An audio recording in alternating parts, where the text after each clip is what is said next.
India market invest মাইন্ডসেটে আপনাদের স্বাগত। যারা চ্যানেল নতুন এসেছেন তাদের বলো প্লিজ চ্যানেলটাকে সাবস্ক্রাইব করবেন, লাইক করবেন, বেল আইকনটা প্রেস করবেন, তার সাথে অল বাটনটা প্রেস করবেন, তাই নোটিফিকেশনটা কিন্তু সঙ্গে সঙ্গে আপনাদের কাছে গিয়ে পৌঁছাবে। এনএইচপিসি, দেখুন এনএইচপিসি আজকের দিনে দেখলে দেখা যাবে যে কি নেগেটিভ ছিল। তো স্যার এনএইচপিসি কালকে পজিটিভ ছিল, আজকের দিনে 1%-এর ওপরে নেগেটিভ ছিল।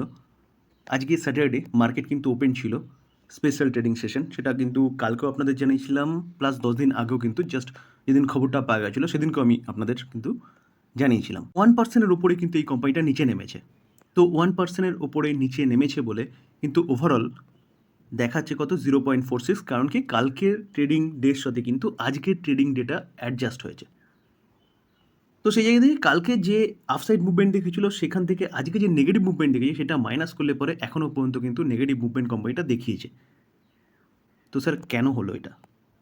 এই কোম্পানিটার রেজাল্টটা বেরিয়েছে, তো রেজাল্টটা চলুন দেখে নিই। রেজাল্টটা দেখলে কিন্তু ডিটেলসে সব কিছু বুঝতে পারবো, এবং তার পাশাপাশি এটাও দেখার চেষ্টা করবো যে এই কোম্পানি থেকে এই জায়গায় দাঁড়িয়ে ইনভেস্টমেন্ট করা যায়, করাটা কি ঠিক হবে। চলুন ডিটেলসে আলোচনা করি, শুধু একটু ধৈর্য সহকারে দেখতে হবে আপনাদের। যেরকম আমরা জানতাম এনএইচপিসি রেজাল্টের সাথে সাথে কিন্তু একটা ডিভিডেন্ডের কথাও বলছিল, তো দেখালে দেখা যাবে কোম্পানি কিন্তু একটা ডিভিডেন্ড দিয়েছে কত, 50 পয়সা করে। তো সেটা এজিএমে কিন্তু অ্যাপ্রুভালের পরেই এই ডিভিডেন্ডটা আপনার ব্যাংকের অ্যাকাউন্টে হিট হবে। আমরা স্যার কনসোলিডেটেড নাম্বার এবং স্ট্যান্ডার্ড নাম্বার দুটোই দেখব, দুটোর মধ্যে পার্থক্য কী আছে। কনসোলিডেটেড নাম্বার হচ্ছে কোম্পানি এবং তার সাবসিডিয়ারি যেগুলো রয়েছে বা হ্যান্ডস বলতে পারেন, সেইগুলোর টোটাল সম্মিলিত নাম্বার হচ্ছে কনসোলিডেটেড নাম্বার, এবং স্ট্যান্ডার্ড নাম্বার হচ্ছে শুধু এনএইচপিসি যেটা নিজে বিজনেস করে সেইটা নাম্বার হচ্ছে স্ট্যান্ডার্ড নাম্বার। তো স্যার আমরা ফার্স্টে কনসোলিডেটেড নাম্বার দেখব, যেটা সিকোয়েন্সটা দেখে নেবো। দেখুন 3-23, 12-23, 3-24 সিকোয়েন্স কী আছে, সিকোয়েন্স কারোর রয়েছে। ওকে, এবার আমরা কি করব, আমরা কোম্পানির ইনকামে চলে যাব। তা আমরা যদি কোম্পানির টোটাল ইনকাম দেখি তাহলে দেখলে দেখা যাবে কোম্পানি এক বছর আগে কী করেছে। এক বছর আগে 2228, আগের কোয়ার্টারে 2549, এই কোয়ার্টারে 2320।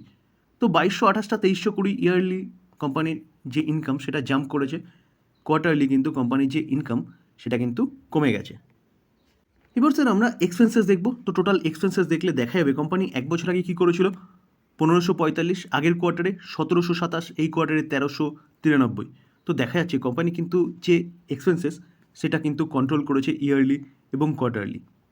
তো ইনকাম মাইনাস এক্সপেন্সেস করলে পরে কোম্পানির অপারেটিং প্রফিট পাওয়া যায়। তো আমরা প্রফিটটা দেখব, সেটা দেখলে দেখা যাবে এক বছর আগে দেখলে দেখা যাবে কোম্পানি কত করেছে, 683, আগের কোয়ার্টারে 821, এই কোয়ার্টারে 926। তো কোম্পানি খরচাটাকে কন্ট্রোল করেছে বলে প্রফিটটা কিন্তু এত ভালো দেখিতে পেরেছেন, এটা কিন্তু অপারেটিং প্রফিট। এবার আমরা মেন প্রফিটে যাব। তো আমরা যদি মেন প্রফিট দেখি তাহলে দেখলে দেখা যাবে, দেখুন যেটা হচ্ছে প্রফিট ফর দ্য পিরিয়ড, অর্থাৎ এই প্রফিটটা কিন্তু কোম্পানির ঘরে ঢোকে এক বছর আগে 745, আগের কোয়ার্টারে 624, এই কোয়ার্টারে কিন্তু 610। তো এই জায়গায় দাঁড়িয়ে কোম্পানির ইনকাম ইয়ারলি এবং কোয়ার্টারলি কিন্তু অনেকটা পড়েছে। তো পড়ার পিছনে যদি কারণ বলেন তাহলে কারণটা কি, দেখুন ট্যাক্সেশন, কারেন্ট ট্যাক্স এবং ডিফারেন্ট ট্যাক্স দেখলে দেখা যাবে কোম্পানি কিন্তু কারেন্ট ট্যাক্স এবং যে টোটাল যে ট্যাক্সেশন সেটা কি করেছে এক বছর আগে অনলি ফর 152 করোড়, যেটা 285, এই বছরে কিন্তু 505 করোড় দিতে হয়েছে, যার জন্য কোম্পানির প্রফিট যেটা সেটা কিন্তু অনেকটা পড়ে গেছে ইয়ারলি এবং কোয়ার্টারলি। তো স্যার কোম্পানি যদি বিজনেস বলেন তাহলে কিন্তু কোম্পানি বিজনেস ভালো করেছে বলতে পারেন।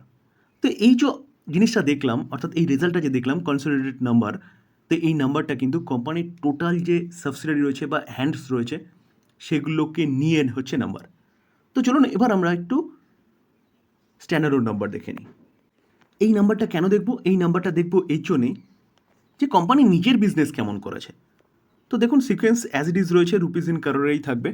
তো এখানে যদি দেখি তাহলে দেখলে দেখাবে কোম্পানি এক বছর আগে 1971, 2310, আগের 2318, আগের কোয়ার্টারে এই কোয়ার্টারে 2223। তো এই জায়গায় কোম্পানির ইনকাম ইয়ারলি বেড়েছে কিন্তু কোয়ার্টারলি কমেছে। তো চলুন আমরা যদি খরচা দেখে নিই, দেখুন খরচা যদি দেখি তাহলে দেখলে দেখা যাবে কোম্পানি কী করেছে। কোম্পানি এক বছর আগে 1453, 1638, 1284। তো খরচা কিন্তু ইয়ারলি এবং কোয়ার্টারলি কনসোলিডেটেড নাম্বারের মতন কন্ট্রোল করেছে বলতে পারেন।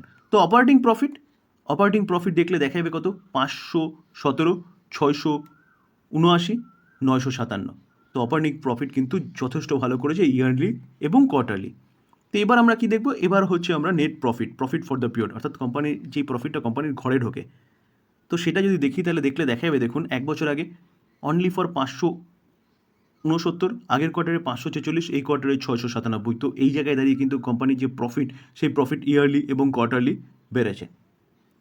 তো স্যার যদি বলেন যে কোম্পানি এনএইচপিসি নিজের যে বিজনেস, সেই বিজনেস কিন্তু যথেষ্ট ভালো করছে। শুধু হচ্ছে কনসিডারেড নাম্বারে আমরা দেখেছি কি যে ইয়ারলি এবং কোয়ার্টারলি কোম্পানির প্রফিট পড়েছে, বিজনেস ভালো করছে, কারণ অপারেটিং প্রফিট কিন্তু যথেষ্ট ভালো দেখিয়েছিল। ট্যাক্সেশনের জন্যে হচ্ছে প্রফিট কমে গেছে।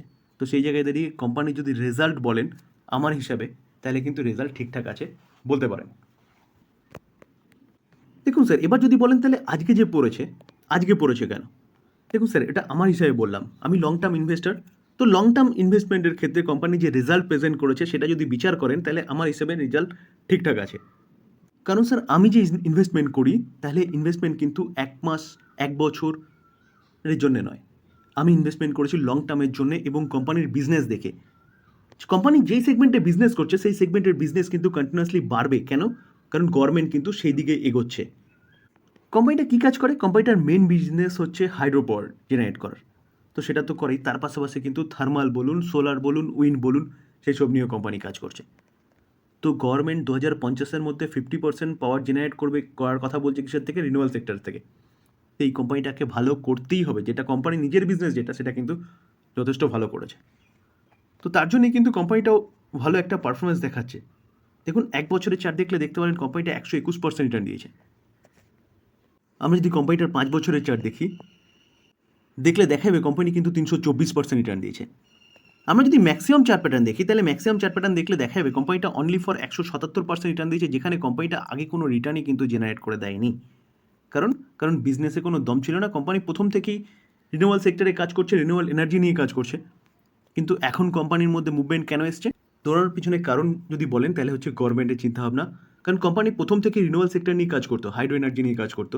গভর্নমেন্ট এতদিন মাথা ব্যথা দেখায়নি। এখন গভর্নমেন্ট কিন্তু রিনিউয়াল সেক্টর থেকে পাওয়ার জেনারেশনের কথা বলছে। তো তার জন্যই কিন্তু কোম্পানিটা এতটা ভালো আপসাইড মুভমেন্ট দেখিয়েছে রিসেন্টলি। তো স্যার সেই জায়গায় দাঁড়িয়ে গভর্নমেন্ট লক্ষ্যমাত্রা রেখেছে 2050-এর মধ্যে 50%। তো এই কোম্পানিকে কিন্তু কাজ করতেই হবে। তো এই জায়গায় দাঁড়িয়ে কিন্তু এই কোম্পানিটা থাকবে না স্যার। এখান থেকে কোম্পানিটা অনেক দূর পর্যন্ত যাবে। তো কোম্পানিটা যদি কাজ করে অনেক দূর পর্যন্ত যায়, তাহলে তার শেয়ার হোল্ডারদেরও কিন্তু নিয়ে যাবে। কারণ একটু আগে আমি যেটা বললাম যে কোম্পানি কিন্তু শুধু হাইড্রো ইলেকট্রিক নিয়ে কাজ করছে সেরকম ব্যাপার নয়। এটা তার সাথে থার্মাল বলুন, সোলার বলুন, উইন্ড এনার্জি বলুন, সব কিছু নিয়ে কাজ করছে। তো সেই জায়গায় দাঁড়িয়ে স্যার এই কোম্পানিকে নিয়ে কিন্তু আপনি লং টার্মের জন্য চিন্তাভাবনা করতে পারেন, যেখানে কোম্পানি কিন্তু রেজাল্ট মোটামুটি ঠিকঠাক করেছে বলতে পারেন। তো স্যার ডিসক্লেমার দিয়ে রাখি, দেখুন স্যার আমি সেবি রেজিস্টার্ড পার্সন নই।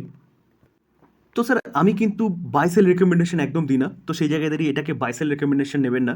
এর স্টাডি পারপাস নেবেন, এখান থেকে লার্নিং নিয়ে কিন্তু আপনি চিন্তাভাবনা করবেন স্বাধীনভাবে যে এই স্টকটা বাই করবেন কিনা। তো আলোচনা এই পর্যন্ত। যদি আলোচনা ভালো লাগে, যারা চ্যানেল নতুন এসেছেন তাদের প্লিজ চ্যানেলটাকে সাবস্ক্রাইব করবেন, লাইক করবেন, বেল আইকনটা প্রেস করবেন, তার সাথে অল বাটনটা প্রেস করবেন, তার নোটিফিকেশনটা কিন্তু সঙ্গে সঙ্গে আপনাদের কাছে কি পৌঁছাবে। থ্যাংক ইউ, ভালো থাকবেন।